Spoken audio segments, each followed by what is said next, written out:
You are watching Maulana Anis Bilgrami. Please subscribe. Also, don't forget to like, comment, and share.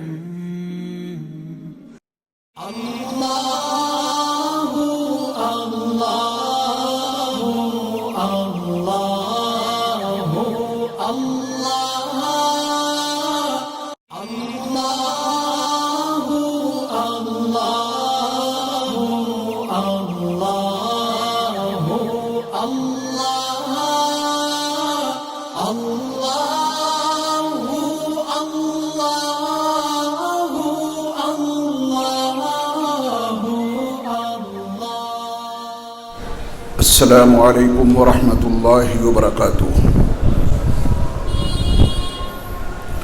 بسم اللہ الرحمن الرحیم۔ الحمد للہ رب العالمین والصلاة والسلام علی سید المرسلین وعلی آلہ واصحابہ وازواجہ وذریاتہ واہل بیتہ اجمعین، اما بعد۔ اللہ رب العزت نے اپنے بندوں کو بے شمار نعمتوں سے مالا مال کیا ہے۔ ان نعمتوں کو اگر کوئی گننا چاہے، بلکہ اللہ کی نعمتوں میں سے صرف ایک نعمت کے تمام فائدے گننا چاہے تو قیامت کی صبح تو برپا ہو جائے گی، لیکن یہ بندے اللہ کی ایک نعمت کے جملہ فائدوں کو شمار نہیں کر سکتے۔ وَإِن تَعُدُّوا نِعْمَةَ اللَّهِ لَا تُحْصُوهَا، اگر تم اللہ کی نعمت کو گننا چاہو، اسے شمار کرنا چاہو تو نہیں کر سکتے۔ قرآن مجید کی 114 صورتوں میں سے ایک صورت ہے، اس کا نام ہے سورۃ الرحمن۔ اللہ رب العزت نے اس صورت میں اپنی صدر نعمتوں کو، بڑی بڑی نعمتوں کو بیان کیا ہے، اور اپنی صدر نعمتوں کا تذکرہ کر کے بار بار یہ ارشاد فرمایا، فَبِأَيِّ آلَاءِ رَبِّكُمَا تُكَذِّبَانِ، اے انسانوں اور اے جنوں، تم اپنے رب کی کون کون سی نعمتوں کو جھٹلاؤ گے۔ اس صورت میں اللہ رب العزت نے اپنی عظیم ترین نعمتوں کا تذکرہ کیا ہے۔ جب آپ اس سورت کا مطالعہ کریں گے تو سورت کے آغاز میں سب سے پہلے اللہ نے اپنی جس نعمت کا تذکرہ کیا ہے، یقیناً وہ کائنات کی تمام نعمتوں کے بالمقابل سب سے بڑی نعمت ہوگی، کیونکہ تذکرے میں اولیت بامقصد ہوتی ہے۔ ارشاد الہی ہے الرحمن، الرحمن اور الرحیم میں جو فرق ہے وہ اہل علم پر تو مخفی نہیں ہے، لیکن آسان زبان میں آپ بھی اس کو محفوظ رکھیں، کیونکہ آپ ہر نماز میں اللہ کی ان دونوں صفات کو ضرور پڑھتے ہیں یا سنتے ہیں۔ الرحمن، الرحیم پڑھتے ہیں نا۔ الرحمن جس کی رحمت سب پر عام ہو، وہ اس پر بھی رحم کرتا ہے جو اس کا نام لیتا ہے، اور وہ اس پر بھی رحم کرتا ہے جو اس کا نام ہی نہیں لیتا۔ وہ اسے بھی نعمتوں سے مالا مال کر دیتا ہے جو اس کی عبادت کرتا ہے، اور وہ اللہ اتنا رحمان ہے کہ وہ اپنی نعمتوں سے ان کو بھی مالا مال کر دیتا ہے جو اسے چھوڑ کر غیروں کی پوجا کرتے ہیں، غیروں کی عبادت کرتے ہیں۔ وہ ان پر بھی رحم کرتا ہے جو اس کی تعریف کرتے ہیں، وہ ان پر بھی رحم کرتا ہے جو اس کی شان میں گستاخیاں کرتے ہیں۔ یہ الرحمن صفت کا تقاضا ہے، سب پر اس کی رحمتیں عام ہیں۔ اللہ کے الرحمن والی صفت کو سمجھنا ہے تو اس کائنات پہ آپ نگاہ دوڑائیں، انسانوں کو خاص طور پہ دیکھیں، وہ کس کو نہیں نوازتا، کسی بھی مذہب سے اس کا تعلق ہو، سب کو وہ نوازتا ہے۔ یہ الرحمن ہے۔ الرحیم ان مخصوص لوگوں پہ رحم کہ جو اس کی عبادت کرنے میں مصروف ہے، اس پر ایمان لائے، اس کے احکام کی تابع داری کی، اس کے حکموں کو عملی طور پہ دنیا میں برپا کیا۔ اس کا تعلق قیامت سے ہے۔ میدان محشر میں اللہ کی صفت رحیمی کا ظہور ہوگا اور دنیا میں اس کی صفت رحمان عام ہے۔ تو اللہ تعالیٰ نے اس سورت میں، سورۃ الرحمن میں، اپنی جن صفات عالیہ کا تذکرہ کیا، ان میں سب سے پہلے اللہ رب العزت نے الرحمن کا ذکر فرمایا کہ وہ ایسا رحم کرنے والا ہے کہ اس کی رحمتیں سب کو عام ہیں۔ تو اس نے پھر احسان کیا اور اپنی سب سے بڑی اور عظیم نعمت کا تذکرہ سب سے پہلے کیا، اس کے بعد دیگر نعمتوں کا تذکرہ ہے۔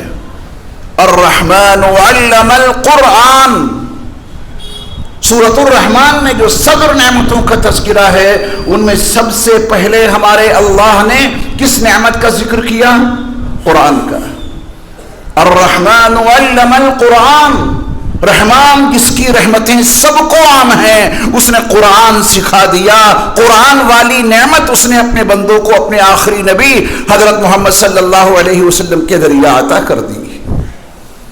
اپنے 24 گھنٹے کی جو معمولاتی زندگی ہے، اپنی اس 24 گھنٹے کی معمولاتی زندگی میں ہمیں اور آپ کو اس کا محاسبہ کرنا ہے کہ اللہ نے سب سے بڑی نعمت، اپنی تمام تر نعمتوں میں سب سے بڑی نعمت جو اس نے قرآن کی شکل میں ہمیں اور آپ کو عطا کی ہے، اس نعمت کو ہم اپنی 24 گھنٹے کی معمولاتی زندگی میں کتنی بار اس سے فائدہ اٹھاتے ہیں؟ اس رحمت کو دیکھتے بھی ہیں کہ نہیں؟ یہ کتاب رحمت ہے، اس کا دیکھنا بھی عبادت ہے، معمولی کتاب نہیں ہے، اللہ کی تمام نعمتوں میں سب سے بڑی نعمت ہے۔ اس کو اگر آپ دیکھیں گے تو دیکھنا بھی عبادت ہے۔ کیا ہماری 24 گھنٹے کی معمولاتی زندگی میں کوئی ایسا بھی وقت ہے کہ ہم اللہ کی اس عظیم نعمت کو اور اللہ کی اس عظیم رحمت کو دیکھ ہی لیں؟ اگر ایسا ہے تو اللہ کا شکر ادا کریں کہ اللہ نے ہمیں اپنی نعمتوں میں سے جو سب سے بڑی نعمت عطا کی ہے اس کو ہم نے دیکھا۔ اپنے ذہن کے پردے پر کچھ سوالات لائیے۔ بیٹے سے محبت ہے اور 24 گھنٹے میں وہ لاڈلا نظر نہ آئے تو کس قدر اضطراب پیدا ہو جاتا ہے۔ باپ کو بیٹے کے بارے میں، دادا کو پوتے کے بارے میں، نانا کو نواسے کے بارے میں وہ معصوم سا لاڈلا نظر نہیں آ رہا ہے۔ بلواتے ہیں نا، فانی چیزوں پر محبت کا یہ عالم ہے۔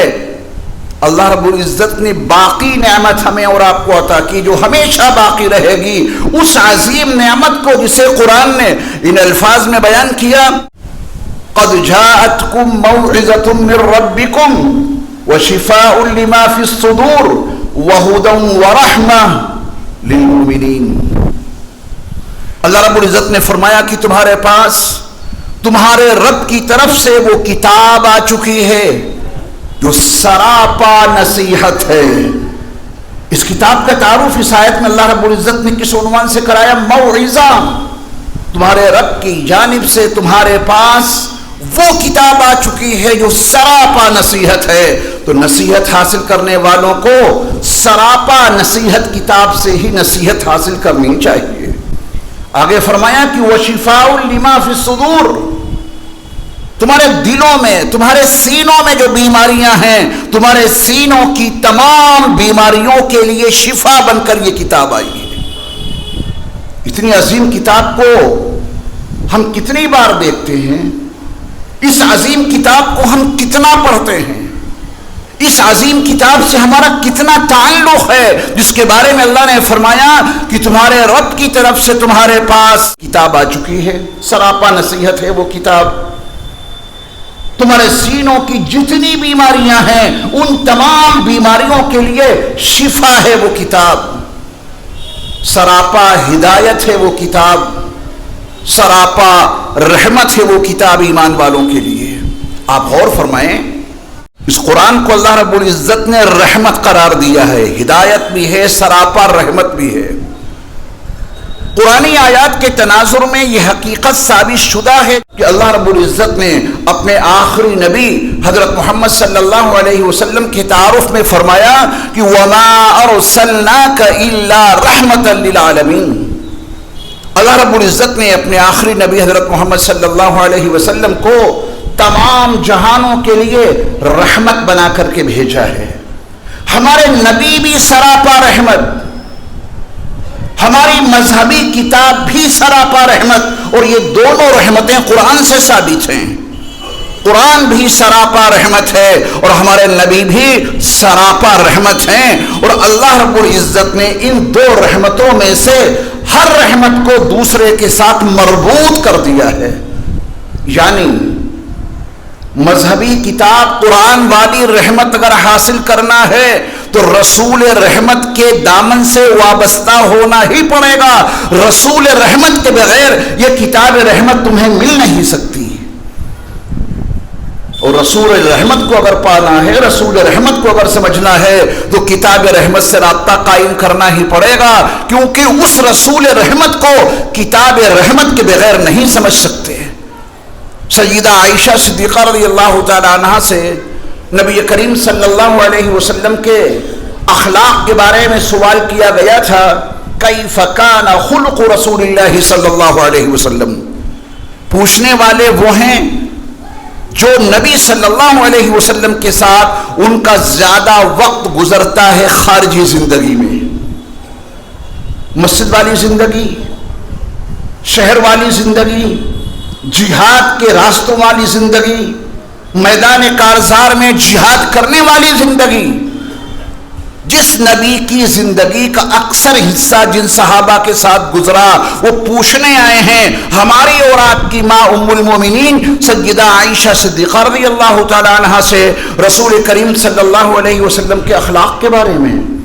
حالانکہ سیدہ عائشہ کے ساتھ نبی علیہ الصلوۃ والسلام کی زندگی کا بڑا مختصر سا حصہ گزرا ہے، گھر میں، وہ بھی جب باری آتی تھی۔ سوال بھی بڑا اہم ہے اور سیدہ عائشہ صدیقہ رضی اللہ تعالی عنہا کا جواب بھی بڑا عظیم ہے۔ سیدہ عائشہ صدیقہ رضی اللہ تعالی عنہا نے فرمایا کان خلقہ القرآن، تم نبی علیہ الصلوۃ والسلام کے اخلاق کے بارے میں مجھ سے معلوم کرنے آئے ہو، کیا قرآن نہیں پڑھتے؟ میرے مصطفیٰ کے اخلاق تو قرآن ہیں، یعنی قرآن لفظوں میں پڑھا جاتا ہے، وہ قرآن چلتا پھرتا قرآن میرے مصطفیٰ علیہ الصلوۃ والسلام کی زندگی ہے۔ تو رسول رحمت کو پانا ہے تو کتاب رحمت پڑھو، اور کتاب رحمت کو پانا ہے تو رسول رحمت کو پڑھو۔ یہ نبی صلی اللہ علیہ وسلم کی زندگی کو سمجھنا ہے تو قرآن سے سمجھو، اور قرآن کو سمجھنا ہے تو نبی صلی اللہ علیہ وسلم کے اخلاق اور آپ علیہ الصلوۃ والسلام کی احادیث صحیحہ سے سمجھو۔ پھر اللہ رب العزت نے فرمایا اسی آیت میں اس کے بعد قل بفضل اللہ وبرحمتہ، میرے محبوب نبی آپ ان کو اس بات کی آگاہی دے دیجئے، ان کو بتا دیجئے کہ یہ کتاب رحمت، یہ کتاب موعظت، یہ کتاب شفا اور یہ کتاب ہدایت تمہیں صرف اور صرف اللہ کے فضل اور اس کی رحمت کے نتیجے میں یہ عظیم نعمت تم کو حاصل ہوئی ہے۔ فَبِذَلِكَ فَلْيَفْرَحُوا، تو تمہیں اس نعمت کے ملنے پر بہت خوش ہونا چاہیے۔ اللہ اکبر۔ اللہ نے تم کو کتاب مبین، کتاب رحمت قرآن کریم عطا کیا ہے، اس کتاب کے ملنے پر اہل ایمان کو بہت خوش ہونا چاہیے، وہ اپنی خوشی کا اظہار کریں کہ اللہ رب العزت نے یہ عظیم نعمت ہمیں عطا کی ہے۔ فَبِذَلِكَ فَلْيَفْرَحُوا، اپنے دلوں کو ٹٹولیں، اپنے قلوب کا جائزہ لیں، اپنے دل کے نہا خانوں میں جھانک کر دیکھیں کہ اللہ کی اس عظیم کتاب کے ملنے پر ہمارے گھروں میں یہ کتاب موجود ہے، اس کی موجودگی پر ہمارے دلوں میں کوئی خوشی بھی ہے یا نہیں۔ اگر خوشی ہے تو یہ مومنانہ زندگی ہے، اور اگر اس عظیم نعمت کے ملنے پر کوئی خوشی اندر نہیں تو پھر اپنے ایمان کا جائزہ لینا پڑے گا، ہم کس درجے کے مومن ہیں۔ اللہ نے فرمایا کہ ہوا خیر مما یجمعون، یہ انسان جو کچھ بھی کماتے ہیں اور جو کچھ ذخیرہ اندوزی کرتے ہیں اور جو کچھ جمع کرتے ہیں اس دنیا میں، تمہاری تمام کمائی ہوئی چیزوں کے بالمقابل، تمہاری تمام مملوکہ چیزوں کے بالمقابل، تمہاری تمام جمع کردہ چیزوں کے بالمقابل یہ قرآن سب میں بہتر ہے۔ اللہ اپنے کارخانوں کے بالمقابل، اپنے دکانوں کے بالمقابل، اپنے مکانوں کے بالمقابل، اپنے خزانوں کے بالمقابل، اپنے بینک بیلنس کے بالمقابل قرآن کو بہتر جاننے اور ماننے کی توفیق ہمیں اور آپ کو عطا کر دے۔ قرآن کے ساتھ ہمارا معاملہ ویسا نہ رہا جیسا ہونا چاہیے تھا۔ سیدنا عثمان ابن عفان رضی اللہ تعالی عنہ سے روایت مذکور ہے احادیث صحیحہ میں، خیرکم من تعلم القرآن وعلمہ، تم میں سب سے بہتر ہیں وہ لوگ جو قرآن کو سیکھیں اور سکھائیں۔ سب سے بہتر کیوں ان کو قرار دیا گیا؟ کیونکہ اللہ کی تمام رحمتوں میں اور اللہ کی تمام نعمتوں میں سب سے بڑی اس کی رحمت اور سب سے بڑی اس کی نعمت یہ قرآن ہی تو ہے۔ جو اسے سیکھے گا وہ تمام انسانوں میں سب سے بہتر ہو جائے گا، اور جو اسے سکھائے گا تمام انسانوں میں سب سے بہتر وہ ہو جائے گا۔ رسول اکرم صلی اللہ علیہ وسلم کا یہ فرمان عالی شان حضرت عثمان ابن عفان رضی اللہ تعالی عنہما سے منقول ہے۔ یقیناً ہم اور آپ ان خوش قسمت لوگوں میں داخل اور شامل ہیں جنہیں اللہ نے اپنی محفوظ ترین کتاب عطا کی۔ روز اول سے اب تک تقریباً 1450 سال کا عرصہ گزر گیا۔ جیسا یہ قرآن میرے مصطفیٰ پہ نازل ہوا تھا، رب کعبہ کی قسم من وعن یہ اسی طرح موجود ہے۔ ایک زبر اور زیر کا بھی تو فرق نہ آ سکا۔ قیامت کے برپا ہونے تک یہ کتاب محفوظ ہی رہے گی، کیونکہ جس نے اس کو نازل کیا ہے اسی نے اس کی حفاظت کا ذمہ بھی لیا ہے۔ انا نحن نزلنا الذکر وانا له لحافظون، اس نصیحت نامے کو ہم ہی نازل کرنے والے ہیں اور ہم ہی اس کی حفاظت کرنے والے ہیں۔ اللہ نے اپنی کتاب قرآن مجید کی حفاظت کا تذکرہ کیا۔ قرآن محفوظ رہے گا، وہ بھی محفوظ رہیں گے جو قرآن سے وابستہ رہیں گے، اور جو قرآن سے وابستہ نہیں ان کی حفاظت کا کوئی وعدہ نہیں۔ آج آخر میں آپ سے ایک بڑی اہم گزارش کر رہا ہوں۔ میں چاہتا ہوں کہ ہمارے پورے محلے کا سروے ہو جائے۔ سعیدیہ مسجد میں جتنے لوگ جمعے کی نماز پڑھنے آتے ہیں وہ سب اپنے اپنے گھر کا سروے یہاں جمع کرائیں، لکھ کر لائیں اگلے جمعے کو۔ میرے گھر میں اتنے افراد ہیں، اتنے مرد ہیں، اتنی عورتیں ہیں، اتنے بیٹے ہیں، اتنے پوتے ہیں، اتنی پوتیاں ہیں، ان میں سے کن کن لوگوں نے قرآن پڑھا؟ میں چاہتا ہوں کہ پورے محلے کی لسٹ اس مسجد میں جمع ہو، پھر ہم دیکھیں گے کہ کس بچے نے قرآن نہیں پڑھا، کس کے ہاں وہ بچی ہے جس نے قرآن نہیں پڑھا۔ پھر اس کے لیے فکر کر کے ہم اور آپ محنت کر کے یہ ثابت کر دیں اللہ کے فضل و کرم سے کہ کوئی ایمان والا ایسا باقی نہ رہے جس نے قرآن نہ پڑھا ہو۔ کیا آپ تیار ہیں اس کے لیے؟ اپنا محاسبہ خود کر لیجئے قبل اس کے کہ حکومتیں آپ کا محاسبہ کریں۔ آپ کسی سے کوئی توقع نہ رکھیے کہ آپ کے مذہب کی حفاظت کے لیے کوئی حکومت پیسے خرچ کرے گی، آپ کو آپ کی مذہبی تعلیم دینے کے لیے سرکاری خزانوں سے تنخواہیں ملیں گی۔ بھول جائیے اس بات کو، یہ تہیہ کیجئے کہ مذہب کی ذمہ داری ہم پر ہے، اس کے تقاضے پورے کرنا ہمارے ذمے ہیں، اپنی اولاد کو قرآن پڑھنا اور پڑھانا یہ ہماری ذمہ داری ہے۔ اپنی اس ذمہ داری کو ادا کرنے کے لیے اپنے گھروں کا پورا جائزہ لیجئے، ایک پرچہ بنائیے، اس میں گھر کے تمام ممبروں کے نام لکھیے، پوتے پوتی بھی نہ چھوٹیں، اور یہاں لا کے جمع کر دیجئے کہ ہمارے گھر میں اتنے افراد ہیں، اتنا قرآن پڑھنے والے ہیں بچے بچیاں، اور یہ وہ بچے ہیں جنہوں نے ابھی تک قرآن نہیں پڑھا۔ ہمیں آپ پر محنت کرنے میں سہولت ہو جائے گی انشاءاللہ العزیز۔ قرآن کے جملہ بہت اہم ہے، یتلونہ حق تلاوتی، کیا مطلب ہے اس کی تلاوت کا حق؟ اس کا تلفظ بھی صحیح ہو اور ساتھ میں اس کے معانی کا بھی استحضار ہو، معلوم ہو کہ ہمارا رب ہمیں اس میں کس چیز کا حکم دے رہا ہے۔